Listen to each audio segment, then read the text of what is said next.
ओम अज्ञानतिमिरान्धस्य ज्ञानाञ्जनशलाकया चक्षुरुन्मीलितं येन तस्मै श्रीगुरवे नमः।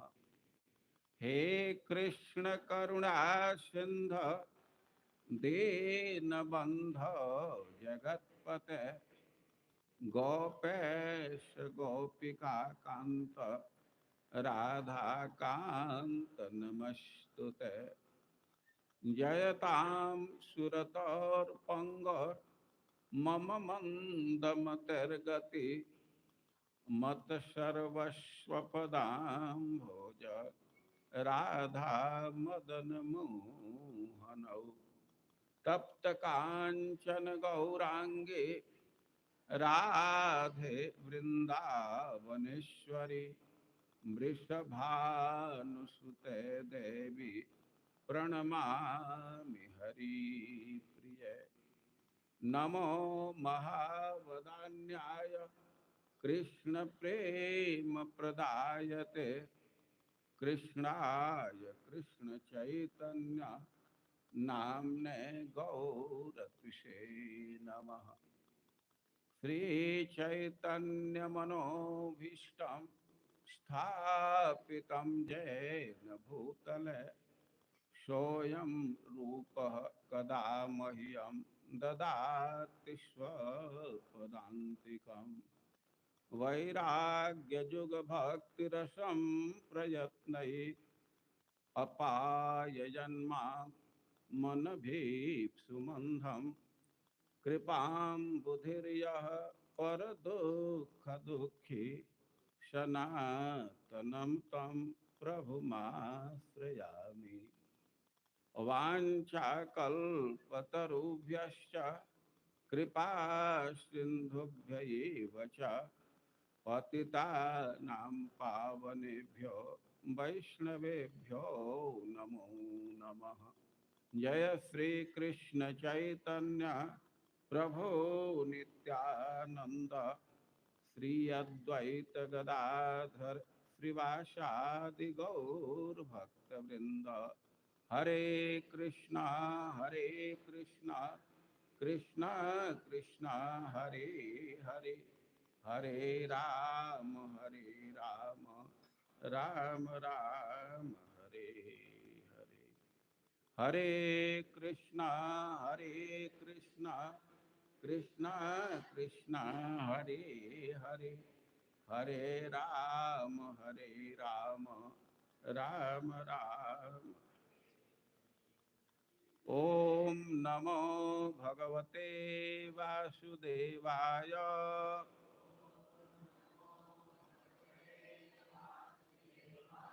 ओम नमो भगवते वासुदेवाय।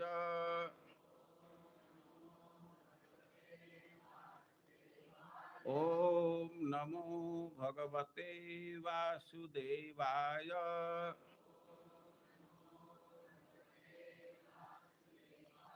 एवं कृष्णात्मनाथेषु मनुष्येषु च सौहृदं परिचर्यां च उभयत्र महत्सु नृषु साधुषु। एवं कृष्णात्मनाथेषु मनुष्येषु च सौहृदं परिचर्यां चोभयत्र महत्सु नृषु साधुषु। एवं कृष्णात्मनाथेषु मनुष्येषु च सौहृदं परिचर्यां चोभयत्र महत्सु नृषु साधुषु। एवं कृष्णात्मनाथेषु मनुष्येषु च सौहृदम् परिचर्यां चोभयत्र महत्सु नृषु साधुषु।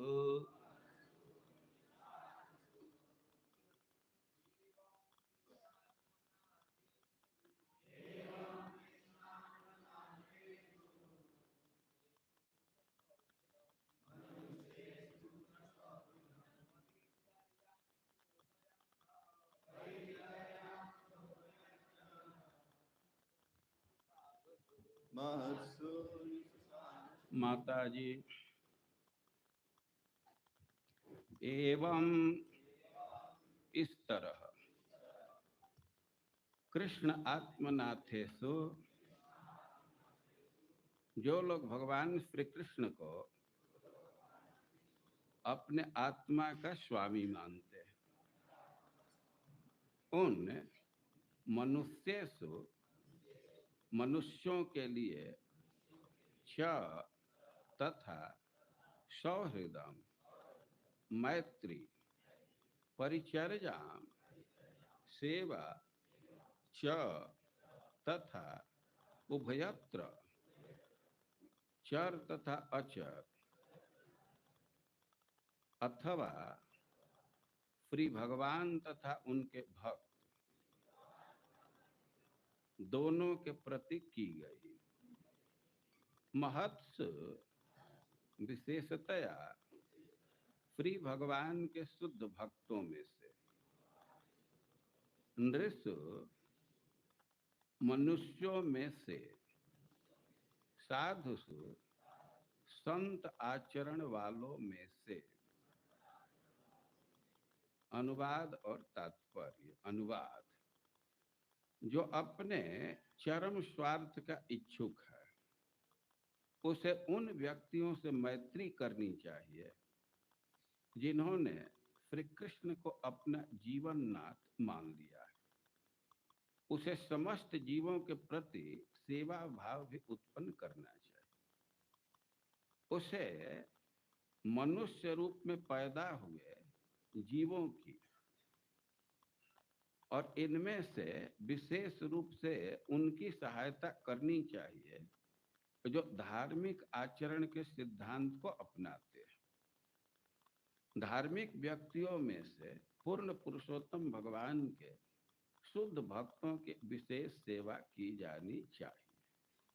तात्पर्य, श्रील भक्ति सिद्धांत सरस्वती ठाकुर के अनुसार भगवत भक्तों का सर्वोपरि कर्तव्य है उन लोगों के साथ मैत्री स्थापित करना जो पूर्ण रूप से श्री कृष्ण के शरणागत हैं, और इस तरह जिन्होंने शरणागति अर्थात के चरणों की शरण प्राप्त कर ली है। मनुष्य को चाहिए कि वह श्री भगवान तथा उनके भक्त दोनों की सेवा करे, क्योंकि भगवान अपने शुद्ध भक्तों की सेवा काज किए जाने से अधिक प्रसन्न होते हैं। मनुष्य को चाहिए कि वह न केवल औपचारिक तौर पर पूर्ण पुरुषोत्तम भगवान, उनके भक्तों तथा उनकी पूज्य साज सामग्री को नमस्कार करे, अपितु वह वास्तव में श्री भगवान के प्रतिनिधियों की सेवा भी करे जो महाभागवत कहलाते हैं। जगत गुरु श्रील प्रभुपाद की। हरे कृष्णा। माताओं से निवेदन है थोड़ा आगे आ जाइए, फिर क्लास में चालू क्लास में कुछ कर रहा है। खड़े होकर आगे, गद्दे भी आपके लिए माता जी के लिए ही है, और प्रभु जी से भी निवेदन है। हरे कृष्णा कृष्णा कृष्णा हरे हरे, हरे राम। प्रभु जी से भी स्पेशल निवेदन है, थोड़ा आगे आ जाइए। फिर हरे कृष्णा कृष्णा कृष्णा हरे हरे। इधर भी बोल दीजिए कि दौरी भी आप लोगों के लिए ही है।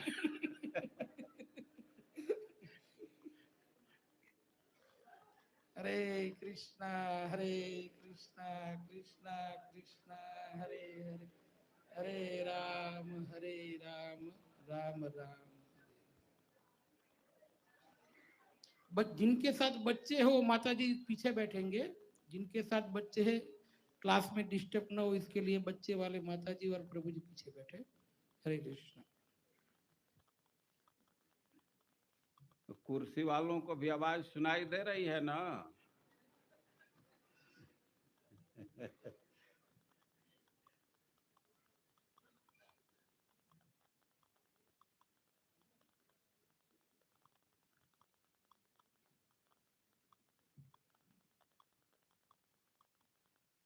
आज विशेष आयोजन है और इस आयोजन के विषय में अधिकांश लोग परिचित हैं। इनविटेशन में ये लिखा गया है महाराज के शिष्य आमंत्रित हैं और इसका नाम दिया गया है स्नेह मिलन। ये जो शब्द चुना गया है शास्त्रीय शब्द है। आप लोग इस आयोजन को कई एक साल से संपन्न कर रहे हैं और 2 साल से हमको भी इस आयोजन में भाग लेने का अवसर प्रदान किए। आपके प्रति हम आभारी हैं, आयुके के प्रति आभारी हैं और आयोजन शास्त्र पर आधारित है। स्नेह मिलन हम लोग 2 साल से गुरु से कैसा संबंध होना चाहिए, गुरु से क्या सीखना चाहिए और इस विषय पर चर्चा कर रहे हैं।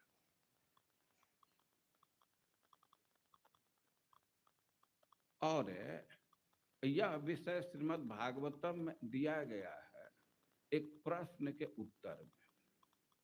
राजा निमि सामान्य लोग कैसे माया को पार करेंगे और इस विषय में प्रश्न किए।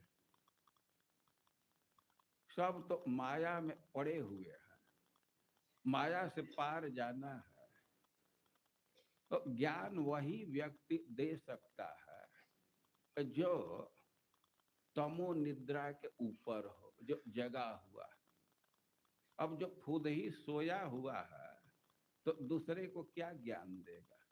और इसलिए माया से पार होने का ज्ञान प्रबुद्ध जी दे रहे हैं। प्रबुद्ध, बुद्ध मतलब जो जागरूक है, जो विद्वान है, लेकिन बुद्ध नहीं कह रहे, प्रबुद्ध। वो भली भांति खूब अच्छे तरह से जागरूक है, ज्ञानी है, तो वे उपदेश कर रहे हैं। हम बहुत पीछे नहीं जाना चाहता हूं, लेकिन एक बार आप पिछले सालों की बात को अपने मन में स्मरण कीजिए। प्रश्न है माया से पार जाने के लिए, क्योंकि माया को पार जाना बहुत कठिन है उस व्यक्ति के लिए जो पुण्यात्मा नहीं है। ऐश्वर्य माया दुरत्तया अकृतात्म भी, जिनको अपने मन पर नियंत्रण नहीं है, अपने इंद्रियों पर नियंत्रण नहीं है, तो दुरत्तया बहुत कठिन है इसको पार करना। लेकिन प्रश्न कर रहे हैं कि कोई उपाय बतलाइए। स्थूल धिया, जो मोटे बुद्धि का, समान बुद्धि का, डल माइंडेड है, वह व्यक्ति भी आसानी से पार कर जाए। और प्रश्न किया गया है कि व्यक्ति माया को कैसे आसानी से पार करेगा, आसानी से कैसे पार करेगा। और उत्तर भी प्रबुद्ध जी दे रहे हैं कि माया को पार करना कोई समस्या ही नहीं रह जाएगी। जो माया को पार करने का उपाय नहीं बतला रहे, वो ऐसा उपाय बतला रहे हैं कि जिससे भगवान का प्रेम प्राप्त हो जाए। और भगवान का प्रेम प्राप्त हो गया, भगवान की भक्ति प्राप्त हो गई, तो माया को कब पार कर गए इसका पता ही नहीं चलेगा। जैसे आप रास्ते में चलते हैं, तो बरसात के दिन में कई एक जगह गड्ढे में पानी होता है। कोई गाय है, और गाय भी नहीं, बछड़ा का खूर है, बछड़ा के खूर से जो गड्ढा बना है और उसमें पानी है, और उस गड्ढे को पार करने में कुछ प्रयास करना पड़ता है। और व्यक्ति कुछ उपाय का अवलंबन करे तो माया को तो वैसे पार कर जाएगा जैसे बछड़े के गड्ढे में पानी को पार कर जाता है।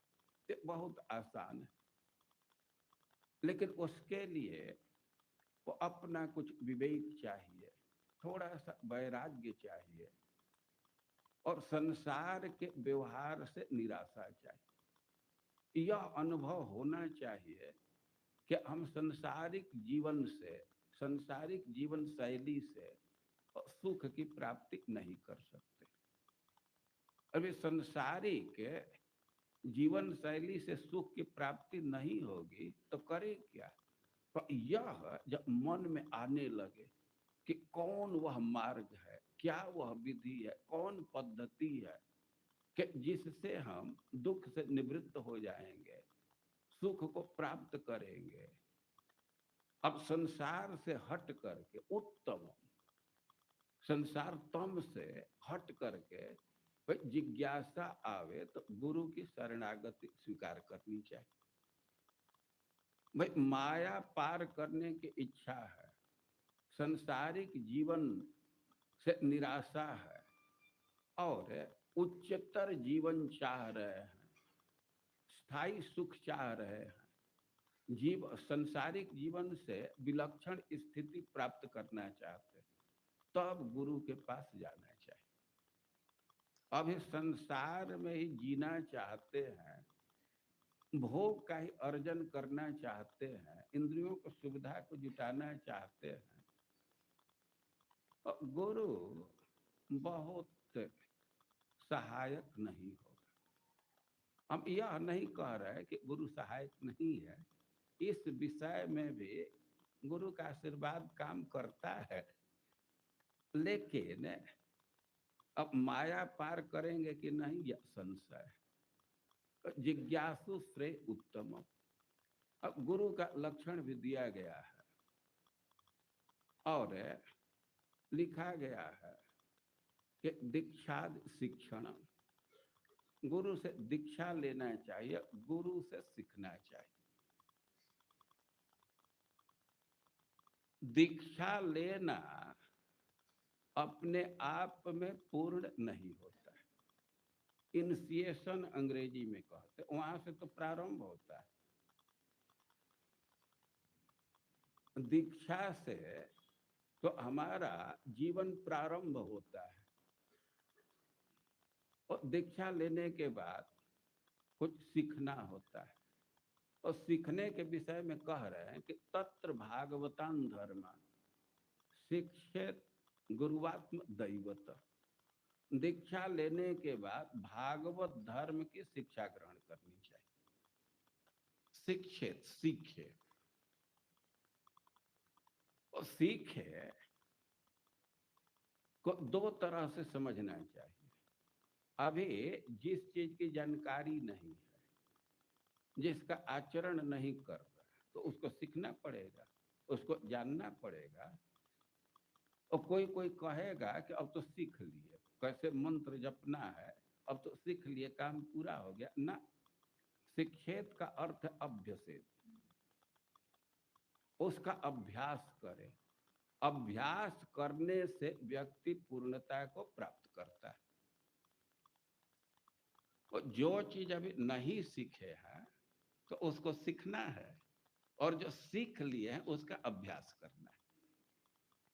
अभ्यास का अर्थ होता है कि एक ही चीज का बार बार आवृत्ति करना।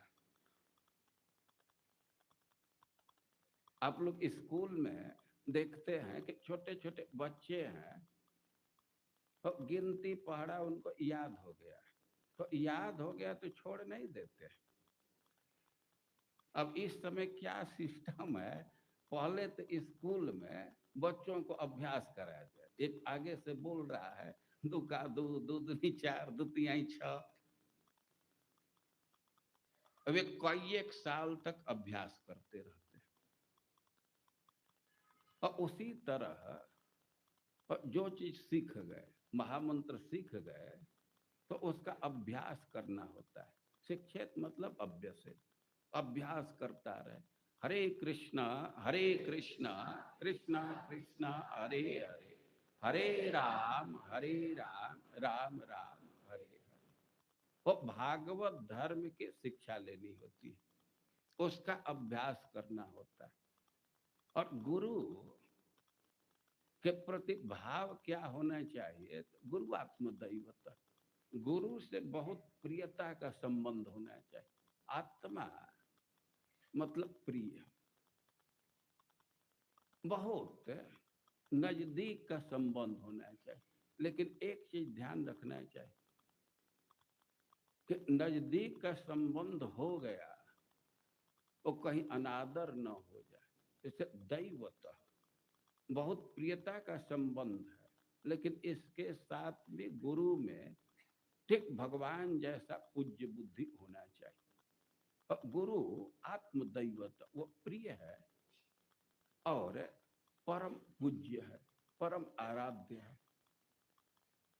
और इस भाव को धारण करके और गुरु से सीखना चाहिए। यदि आत्मीय भाव नहीं है, प्रियता का संबंध नहीं है, तो गुरु के नजदीक पहुंच ही नहीं पाएंगे। अब गुरु के नजदीक नहीं जाएंगे तो सीखेंगे क्या? जहां प्रियत्व तो संबंध है, तो वहां अप्रोच करने में कोई कठिनाई नहीं है। और गुरु के साथ प्रियता का संबंध होना चाहिए। और प्रियता का संबंध है, बहुत क्लोज हो गए तो अपराध करने लगेंगे, महिमा ही खत्म कर देंगे। तो इसलिए दैवत, देव बुद्धि, पूज्य बुद्धि होनी चाहिए कि दो भाव मन में रखना चाहिए। और इस भाव को धारण करके तत्र भागवतान धर्म शिक्षा, भागवत धर्म की शिक्षा लेनी चाहिए।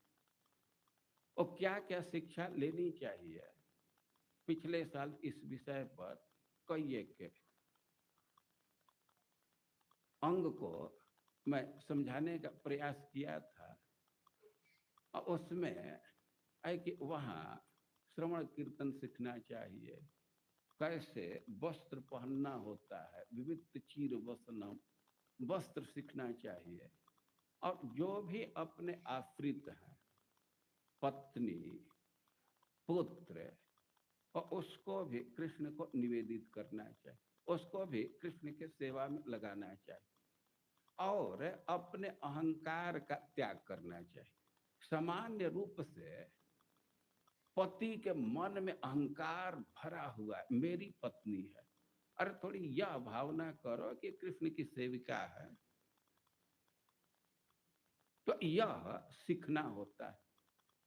जैसे हम कृष्ण के सेवक हैं, तो पत्नी भी मूलतः कृष्ण की सेविका है, केवल तुम्हारी पत्नी नहीं है। तो इस भाव को सीखना चाहिए। तो कई एक चीज है कि चर्चा की गई है।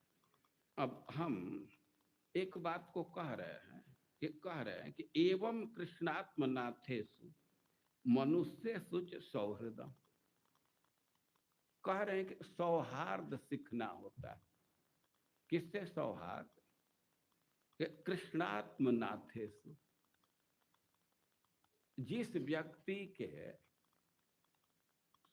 प्राणनाथ, जिस व्यक्ति के आत्मा प्रिय और नाथ रक्षक हैं, कृष्ण ही जिनके परम प्रिय हैं, कृष्ण ही जिनके स्वामी हैं, तो उन भक्तों से सौहार्द सीखना चाहिए। ऐसे भक्तों से सौहार्द करना होता है। कृष्णात्म नाथेषु, कृष्ण जिनके आत्मनाथ हैं, कृष्ण जिनके प्राणनाथ हैं, या कृष्ण आत्मा है, अपने हैं और नाथ हैं, तो उनसे सौहार्द करना होता है, उनसे सौहार्द करना सीखना होता है। और यह भी अर्थ किया जा सकता है कि कृष्ण एवं आत्मा स्नेह विषय नाथस्य जेसा, और कृष्णे आत्मा मनोजस्य नाथो जेसा इतिवा। और एक अर्थ कर रहे हैं कि कृष्ण कृष्णात्म नाथेषु, कृष्ण में जिसका मन लगा हुआ है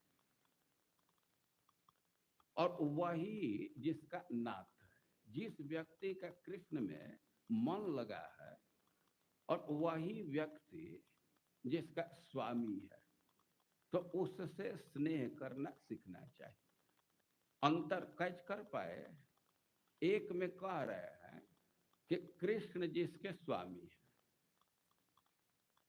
आत्मनाथ है, प्राणनाथ है, और कह रहे हैं कि कृष्ण में जिसका मन लगा हुआ है, जिसका मन कृष्ण में है और वही जिसका स्वामी है। मतलब जिस व्यक्ति का कृष्ण में मन लगा है और वह जिस व्यक्ति का स्वामी है, कृष्ण का सेवक, कृष्ण का भक्त जिसका स्वामी है, तो ऐसे भक्तों से सौहार्द करना होता है। तो सिद्धांत संगत बात है। चैतन्य महाप्रभु तो यही कहे हैं कि गोपी भर्तुर पद कमलयो दास दासान दास। तो जो भगवान के भक्त हैं या भगवान के भक्तों के भक्त हैं, और उसको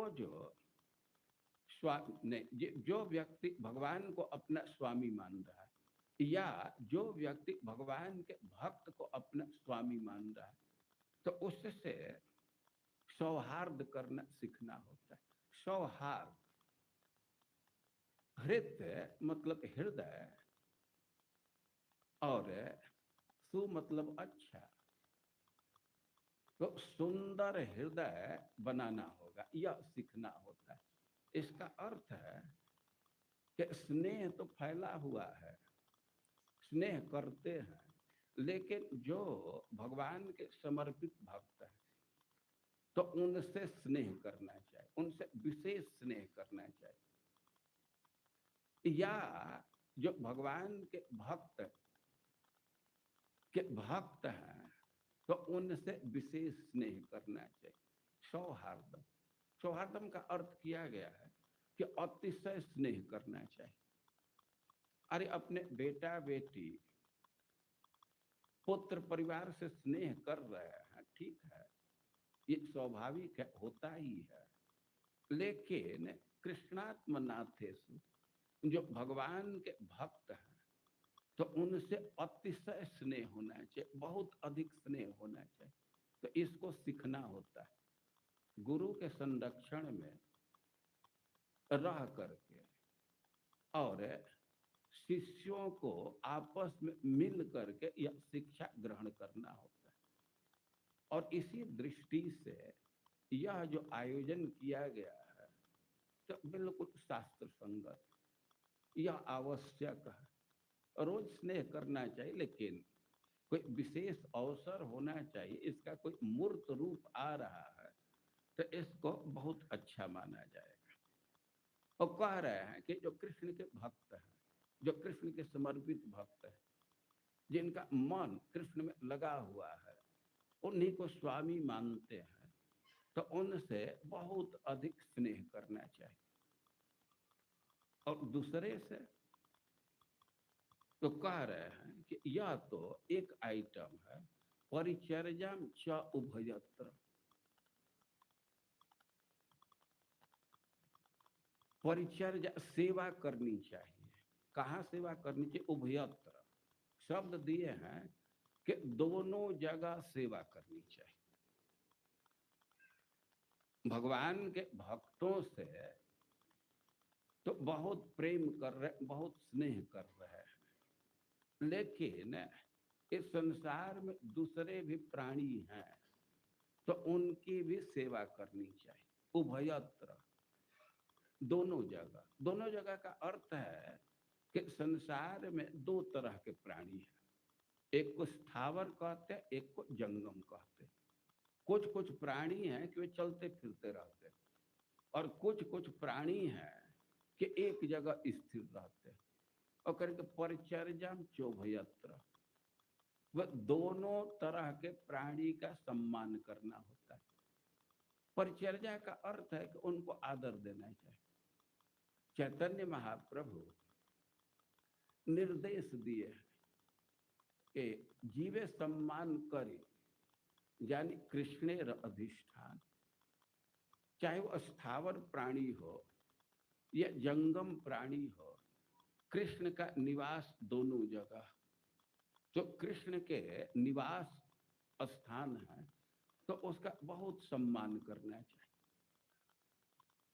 अब देखिए, कहीं जाते हैं तो बहुत बहुत बिल्डिंग पड़ता है, देखते जाते हैं, लेकिन कोई कोई बिल्डिंग है कि वहां जाकर के हाथ जोड़ देते हैं। क्यों हाथ जोड़ देते हैं? क्योंकि वहां भगवान स्थापित, उस बिल्डिंग में भगवान विराजित। दूसरे बिल्डिंग और मंदिर में क्या अंतर है? कहीं कहीं स्ट्रक्चर देखिए तो मंदिर से भी अच्छा अच्छा स्ट्रक्चर है, लेकिन वहां तो हाथ नहीं जोड़ते हैं। लेकिन मंदिर छोटा सा भी है तो वहां आकर के हाथ जोड़ते हैं। उसका कारण है कि उस घर में भगवान है, यही अंतर होता है ना।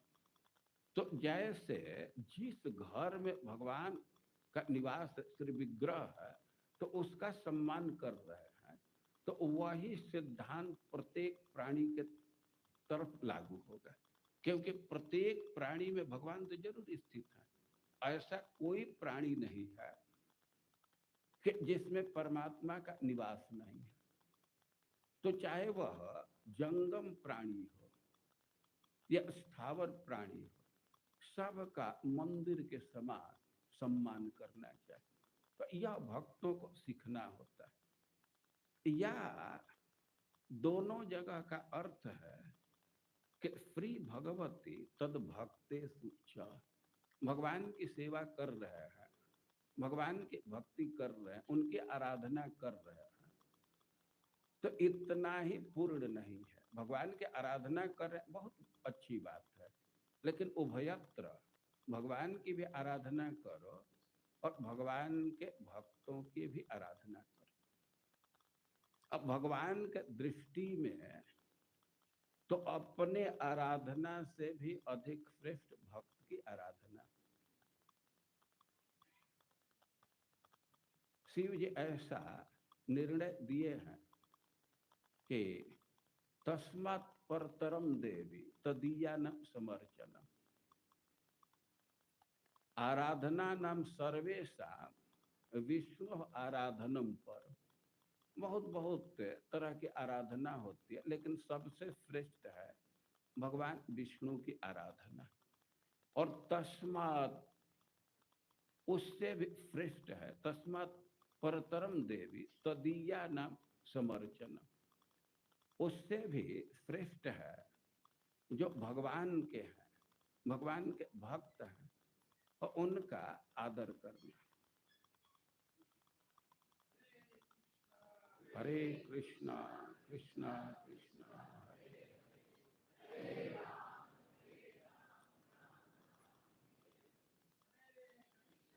हरे कृष्णा कृष्णा कृष्णा हरे हरे,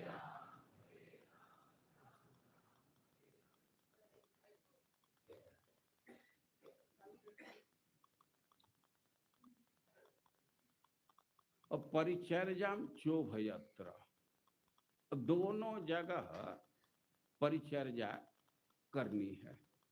दोनों जगह का अर्थ है कि भगवान की भी पूजा और भगवान के भक्तों की भी पूजा, या दोनों जगह का एक अर्थ है कि हृदय सालग्रामोक्ष, और भगवान की पूजा करते हैं जहां भगवान की प्रतिमा है या शालिग्राम जी है, तो बहुत सारे भक्त हैं कि शालिग्राम जी के नित्य अर्चना करते, नित्य पूजा करते। ये करना ही चाहिए, बहुत अच्छी बात है, लेकिन केवल वहीं तक सीमित नहीं रहना चाहिए। शालिग्राम जी को स्नान कराते हैं, उनका श्रृंगार करते हैं, उनको इत्र लगाते हैं, तो यह तो करना ही चाहिए। हृदय में भी भगवान की आराधना करनी चाहिए। हृदय भी आराधना का एक स्थान है, केवल मूर्ति में ही आराधना नहीं, और केवल हृदय में भी आराधना नहीं। कुछ लोग कहते हैं कि हम तो मन में करते हैं, हमको मंदिर जाने की क्या जरूरत है। ना, यह सिद्धांत ठीक नहीं है। गुरु से दीक्षा लिए तो सीखना होता है, इसका अभ्यास करना होता है कि दोनों जगह आराधना करें। मंदिर में भी आराधना करें, हृदय में भी आराधना करें। एक जगह से पूर्णता की प्राप्ति नहीं होती, तो सीखने की बात है। हृदय में भगवान की आराधना की जाती। आप ध्रुव की कथा सुनते हैं, सुनती ध्रुव को उपदेश दे रही है, तो उस उपदेश के क्रम में कह रही है कि तमेव वत्साश्रय भृत्य वत्सल मुमुक्ष भी मृग पदाब्ज पद्धति अनन्य भावे निज धर्म भावित मनस्य अवस्थाप्य भजस्व पुरुषम। यही श्लोक है ना। वे कह रहे हैं कि तमेव, अरे जिसकी आराधना करके तुम्हारे प्रपितामह पितामह सारे भूमि का या सारे स्थान का राज्य प्राप्त किए, तो तुम भी उनकी ही आराधना करो। और कह रही है कि तुम संकोच मत करो। या कोई कह सकता है कि कैसी माँ है, छोटे से बच्चे को और जंगल में भेज रही, बाहर भेज रही है, दूसरे के पास भेज रही है। और सुनती कह रही है कि भृत्य वत्सल, हमारे हृदय में जितना स्नेह है तो उससे करोड़ों गुना स्नेह उनके हृदय में अपने सेवकों के प्रति। एक माँ का जितना स्नेह अपने पुत्र के प्रति है, तो उससे करोड़ों गुना स्नेह भगवान का अपने भक्त के प्रति। भृत्य वत्सल, वो कह रहे कि मनस्य अवस्थाप्य भजस्व पुरुषम अनन्य भावे निज धर्म भावित, शुद्ध मन में उनको स्थापित करके और भजस्व, उनका भजन करो। अरे छोटा सा बच्चा है, 5 साल का बच्चा है, तो अपने चित्त को कैसे शुद्ध करेगा? भगवान तो गीता में उपदेश दिए हैं कि कर्म करना चाहिए, अपने धर्म का पालन करना चाहिए। वर्णाश्रम के धर्म का पालन करेंगे तो चित्त शुद्ध होगा, इसके बाद भक्ति के स्तर पर पहुंच जाएंगे। लेकिन ये छोटा सा बच्चा है, इसका तो कर्म में अधिकार नहीं है, तो कर निज धर्म भावित है। अपने धर्म से मन को शुद्ध करके और मनसी अवस्थाप्य, उसी मन में भगवान को स्थापित करके और भजस्व, भजन करो, उस पुरुष का भजन करो। मनसी अवस्थाप्य, तो मन में भी भगवान की भक्ति की जाती। प्रहलाद महाराज तो असुर बालकों को कह रहे हैं कि क्या प्रयास है, और असुर बालक कह सकते हैं कि कैसे भक्ति करेंगे, यह तो कोई मंदिर ही नहीं है। तो कह रहे हैं कि अरे चक्षुर शेष देहिना, हृदय में तो वे है ना, हृदय से तो कोई नहीं निकाल सकता। जैसे आकाश को खाली स्थान से नहीं निकाल सकते, तो वैसे भगवान को कोई हृदय से नहीं निकाल सकता, परमात्मा को हृदय से नहीं निकाल सकता। तो वह निरंतर है, निरंतर है, तो अनुभूति क्यों नहीं हो रही है, हम लोग अनुभव क्यों नहीं कर रहे? उसका कारण है कि हमारा अहम और मम बहुत रूढ़ हो गया। मैं ब्राह्मण हूं, मैं मालिक हूं, मैं ठेकेदार हूं, मैं बिजनेसमैन हूं, हम दुकान चलाने वाले हैं, हम मैनेजर हैं।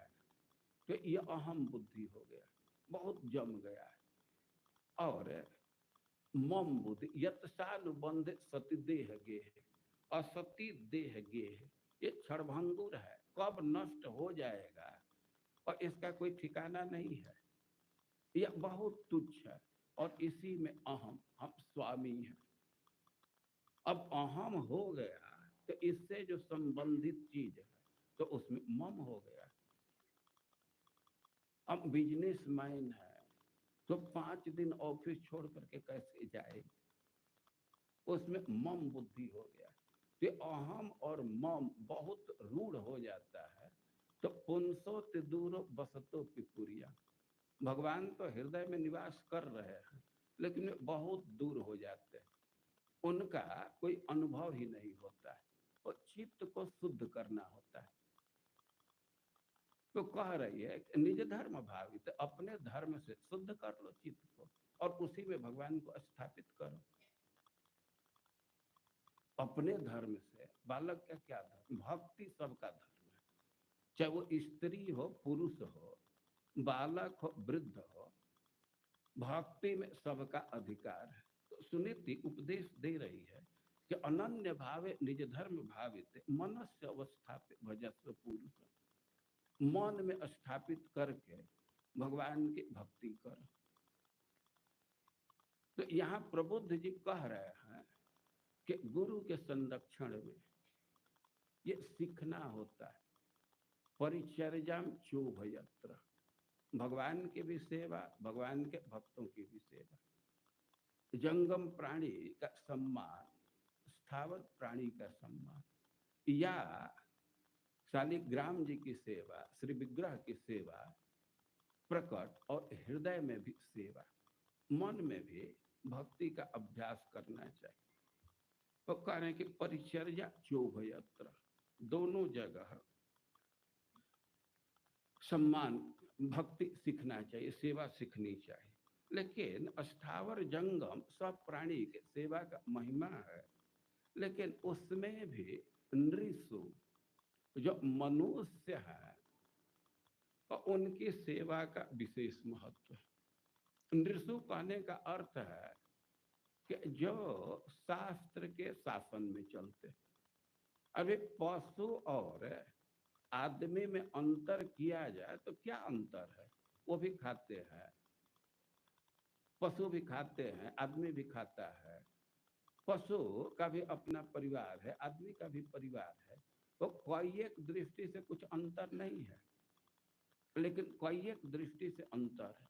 वास्तव में मनुष्य और पशु का अंतर करने वाला कोई सबसे बड़ा कारक यह है, और मनुष्य शास्त्र के अनुसार चलता है। भगवान सृष्टि करके मनुष्यों का कर्तव्य निर्धारित किए और पशु के लिए ऐसा कुछ निर्धारण नहीं है।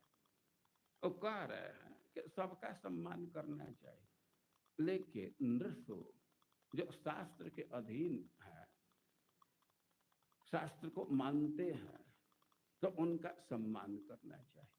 और मनुष्य में भी, नर में भी साधुसु, जो साधु पुरुष है, जो निष्कपट व्यक्ति है, दंभ इत्यादि से दूर है, या दूसरे के सहायक हैं, दूसरे की सहायता कर रहे हैं, सदाचार से युक्त है, तो उस व्यक्ति का विशेष सम्मान करना चाहिए।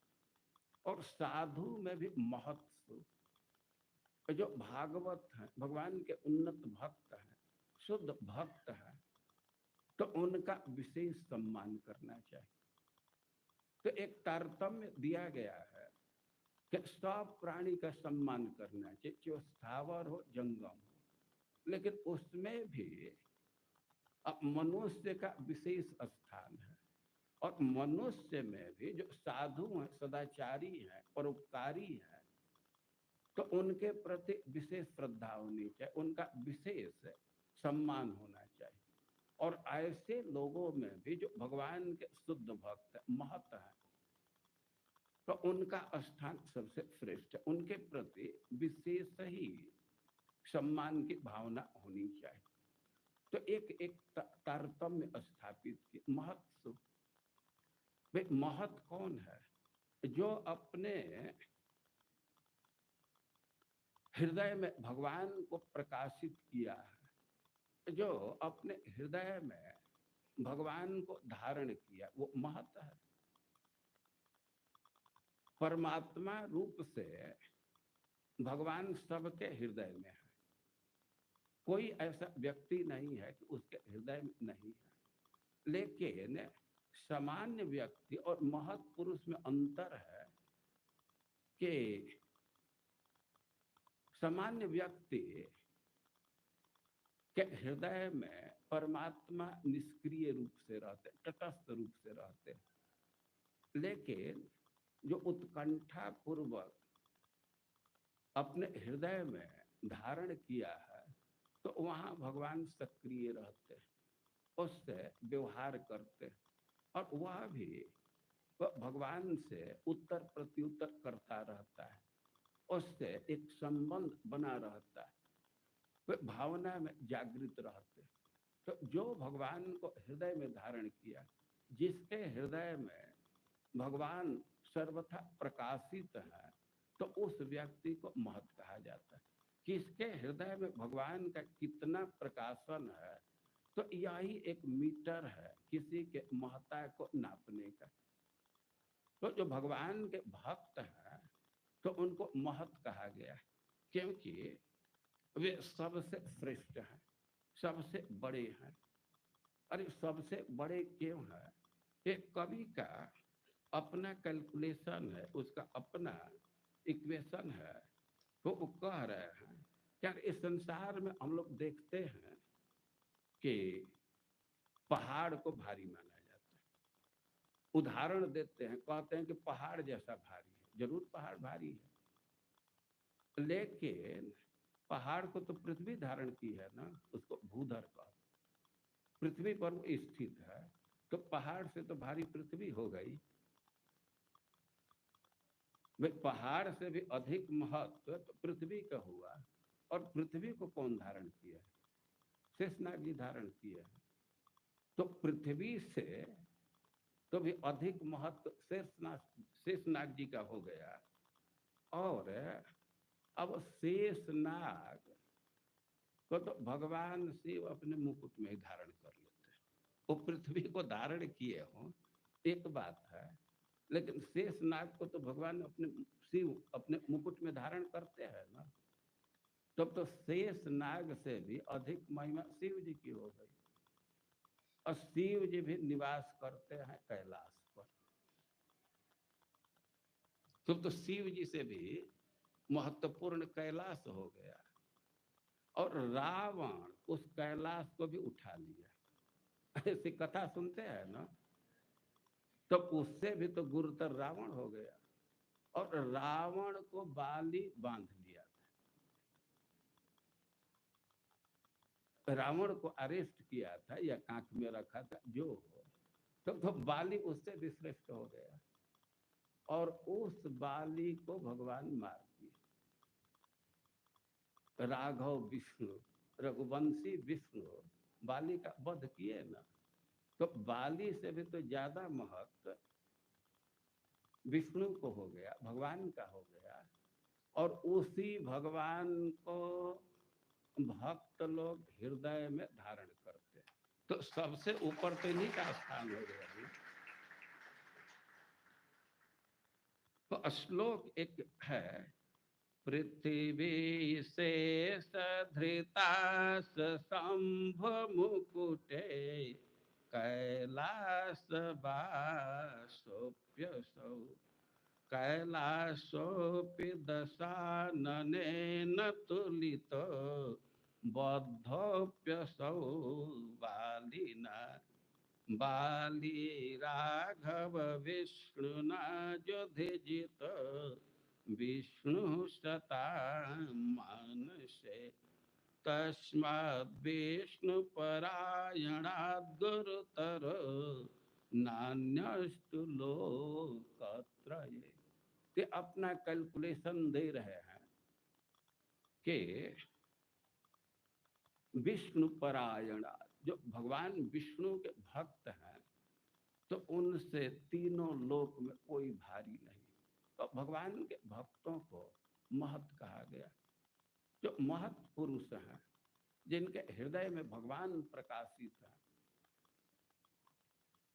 और उस व्यक्ति का विशेष रूप से सम्मान होना चाहिए, उससे विशेष स्नेह करना चाहिए, अतिशय स्नेह करना चाहिए। भगवान हृदय में वास करते, उसको विमान जैसा उसी पर चढ़े रहते हैं। मथुरा की स्त्रियां कहती हैं कि धन्या ब्रज स्त्री उरुक्रम चीतयाना। अरे ब्रज की स्त्रियां धन्य हैं, क्योंकि भगवान उसी को वाहन बनाए, वही विमान है, उसी पर बैठ करके लीला करते रहते हैं, अपने को प्रकाशित करते रहते हैं, चलते रहते हैं।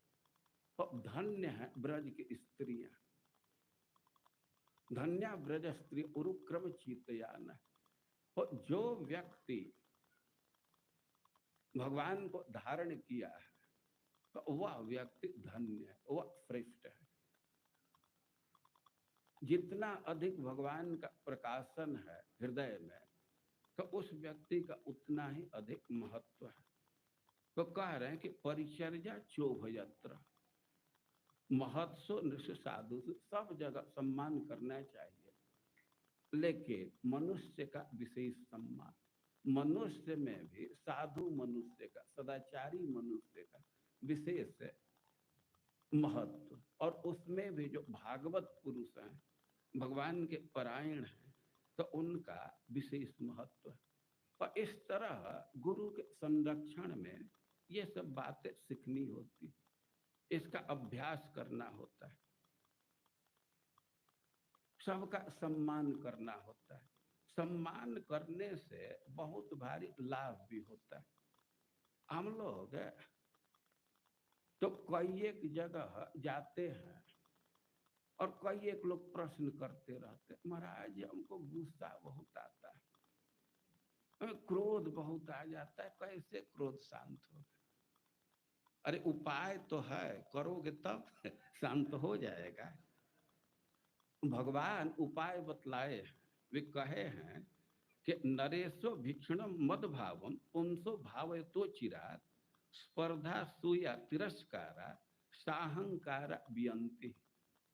जो व्यक्ति नरेशु मनुष्य में निरंतर मद भावम भगवत भाव रखता है, भावयत भगवान की भावना कर रहा है, तो अचिरात बड़े शीघ्र ही जो मानव मन के दोष है, स्पर्धा, असूया, तिरस्कार, यह शरीर में अहंकार वियंती है, वो दूर होने लगता है। और सब व्यक्ति में भगवान की भावना करनी होती है, सबका सम्मान करना होता है। और आदमी की बात तो दूर है, भगवान तो सलाह दिए हैं कि विसृज्य स्मेमानन स्वान दृशम व्रीडाम च दैहिकीम प्रणमित दंडवत भूमौ आस्वचांडाल गोखर। यानी कि अपना हित चाहते हैं और अपने हृदय के गंदगी को दूर करना चाहते हैं, दोष को दूर करना चाहते हैं, तो अपने मित्रों की परवाह नहीं करनी चाहिए। अब किसी नीचे योनि को आप नमस्कार करेंगे तो आपके मित्र तो उस पर हंसेंगे कि ये क्या कर रहा है। वे कह रहे हैं कि विसृज्य स्मे मानन स्वान, भले ही कोई हंसी कर रहा है, दोस्त लोग हंस रहे हैं, हंसने लगते हैं। कभी कभी तो हम लोग देखते हैं वो कॉलेज में कोई स्टूडेंट गया और सीखा रख लिया, कंठी बांध लिया, तो हंसते हैं, अरे सारे ये काहे को एरियल काहे को रख लिया है, ये गरौंधा काहे को बांध दिया, वे हंसते हैं। अब कोई गधा को नमस्कार करने लगे तो व्यक्ति हंसेगा ना कि ये क्या कर रहा है, ये पागल हो गया क्या। वो कह रहे हैं कि हंस रहे हैं, हंसते रहे, उनकी परवाह मत करो। और दैहिक दृश्यम, वो देह के दृष्टि को छोड़ करके, अरे भाई हम बड़े पोस्ट पर हैं, नगर निगम के अध्यक्ष हैं या मंदिर के प्रेसिडेंट हैं या किसी निकाय के किसी विशेष पद पर हैं, हम पशु को नमस्कार करेंगे।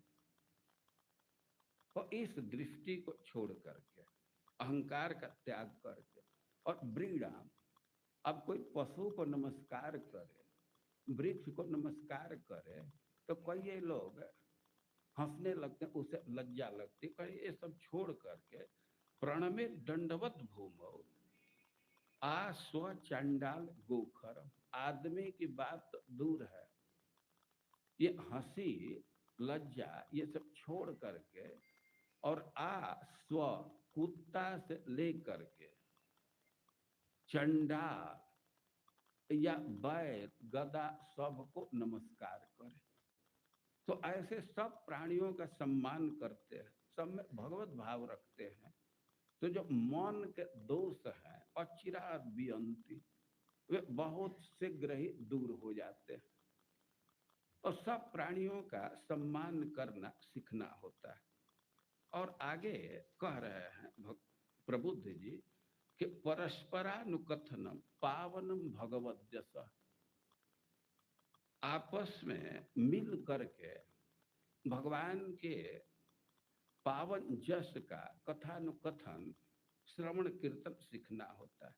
और मिथोरतिर मिथा तुष्टि निवृत्ति मिथ आत्मन, अरे कि उसी में रमण करना चाहिए, उसमें सुख अनुभव करना चाहिए और उसी में संतोष होना चाहिए।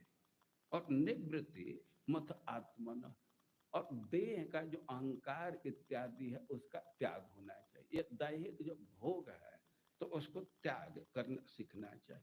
परस्परानुकथन, गुरु के आश्रय में जो भक्त है तो आपस में भगवान के जस का अनुकथन करना चाहिए, श्रवण कीर्तन करना चाहिए। पावनम जस, पावनम शब्द का प्रयोग कर रहे हैं और इसका आशय यह है कि भगवान के कथा श्रवण में अब बहुत बाह्य डंबर नहीं रखना चाहिए। यह मन में नहीं होना चाहिए कि ऐसा वस्त्र पहन करके ही भगवान की कथा सुनेंगे।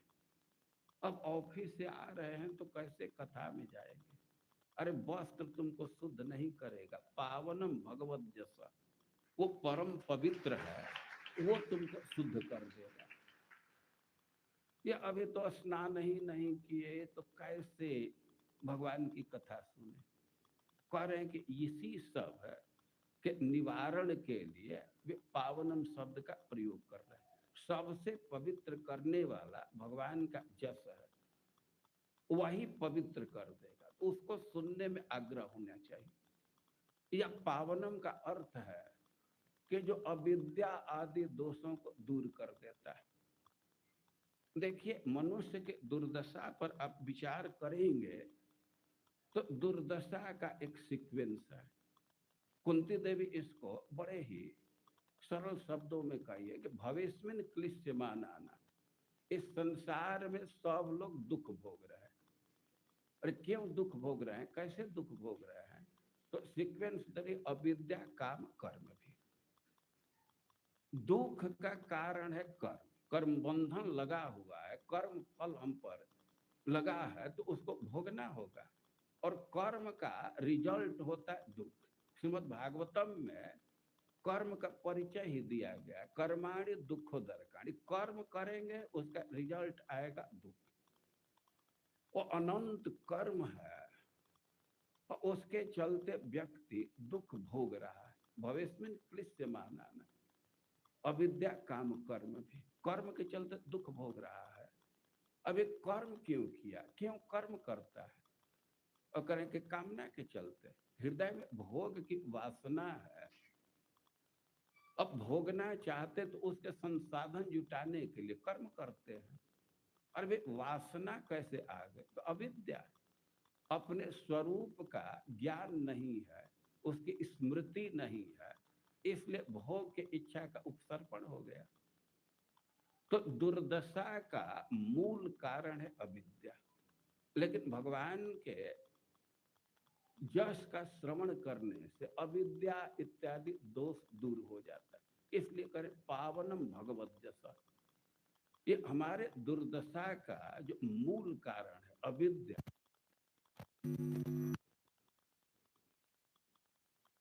यश का श्रवण करना चाहिए, मिथा रति, श्रवण कर रहे हैं, आपस में कीर्तन कर रहे हैं, तो वहीं प्रेम होना चाहिए।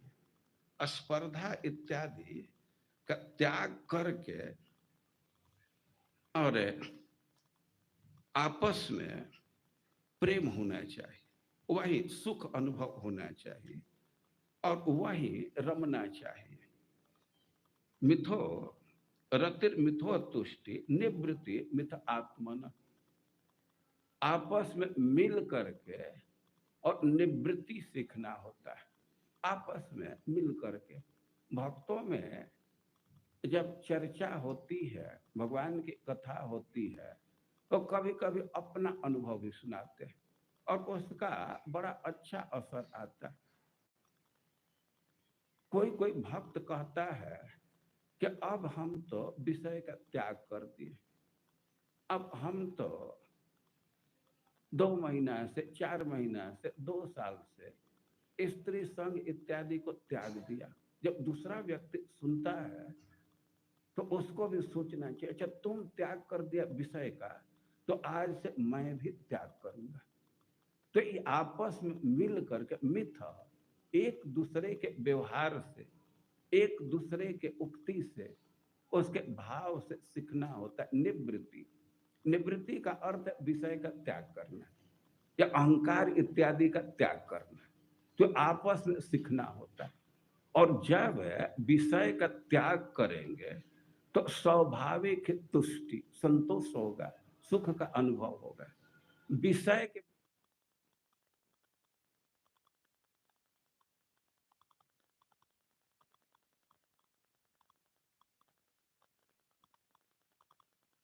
विषय का भोग किया और संताप में न पड़ गए, थोड़े देर के लिए सुख अनुभव करते हैं लेकिन अंततः संताप में पड़ते हैं। और जो व्यक्ति विषय का त्याग कर दिया तो वह संतोष प्राप्त करता है, उसको तो एक खुशी होती है कि इस जंजाल से हम दूर हो गए, इस गर्त से निकल गए। तो कह रहे हैं कि यह सीखना होता है, एक दूसरे के व्यवहार से उत्साह ग्रहण करके, प्रेरणा ग्रहण करके विषय का त्याग करना होता है। और विषय का त्याग हो गया तो आपस में उसी में एक संतोष उत्पन्न होता है और आपस में वे बहुत सुख अनुभव करते हैं। तो यहाँ प्रबुद्ध जी उपदेश दे रहे हैं कि ये सब सीखना होता है। परस्परानुकथनम पावनम भगवत जसा मिथो रति मिथस्तुष्टि निवृत्ति मिथ आत्मन, आपस में सुख अनुभव होना चाहिए और विषय के त्याग से बहुत भारी संतुष्टि की प्राप्ति होती है। और इस तरह से उपदेश दे रहे हैं कि गुरु से दीक्षा लेकर के और भागवत धर्म की शिक्षा ग्रहण करना होता है। भागवत धर्म के कई एक अंग हैं और उसमें कुछ अंगों का यह वर्णन कर रहे हैं कि जो भगवान के भक्त हैं तो उनमें सौहार्द होना चाहिए, उनसे अतिशय स्नेह करना चाहिए और परिचर्या करनी चाहिए। कि स्थावर प्राणी हो, जंगम प्राणी हो, और उसमें सेवा भाव होना चाहिए, उसका सम्मान करना चाहिए। जो अस्थावर प्राणी हैं, जंगम प्राणी हैं, तो उनकी सेवा करते हैं तो वो भगवान की आराधना है,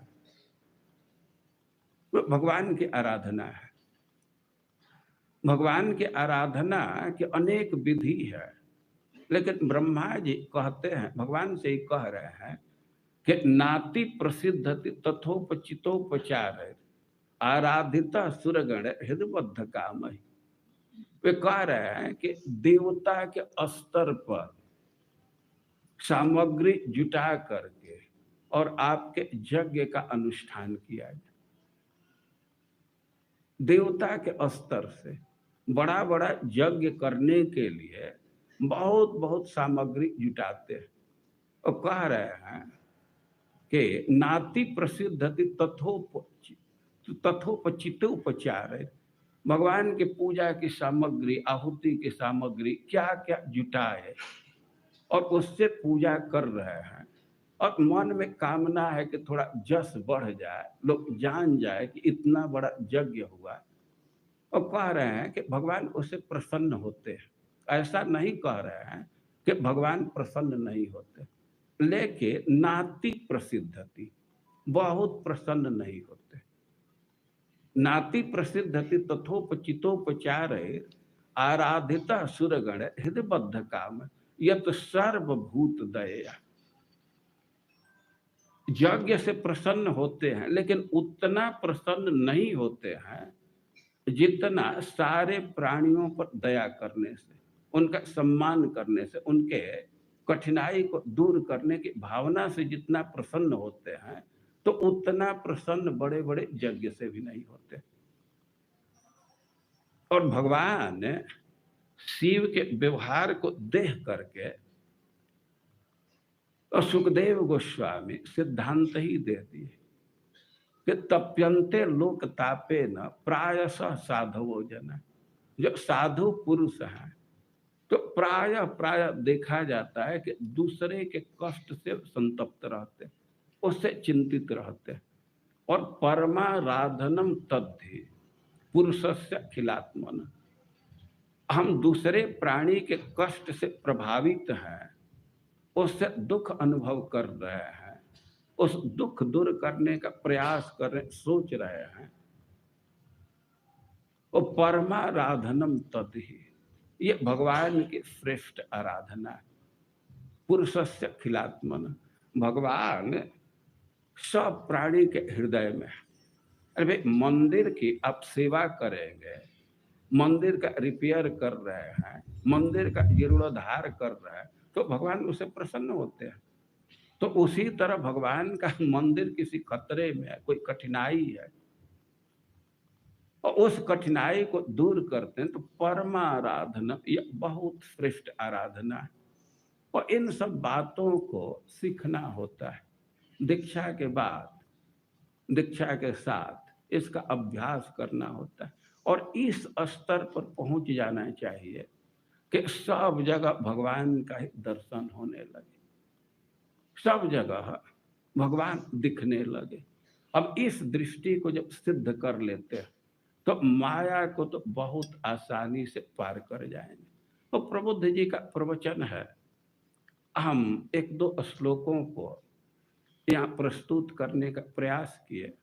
यहाँ अनेक वक्ता है और आगे का कार्यक्रम है, तो जैसे आप लोगों का आगे का कार्यक्रम हो उसको बढ़ाइए। हरे कृष्ण।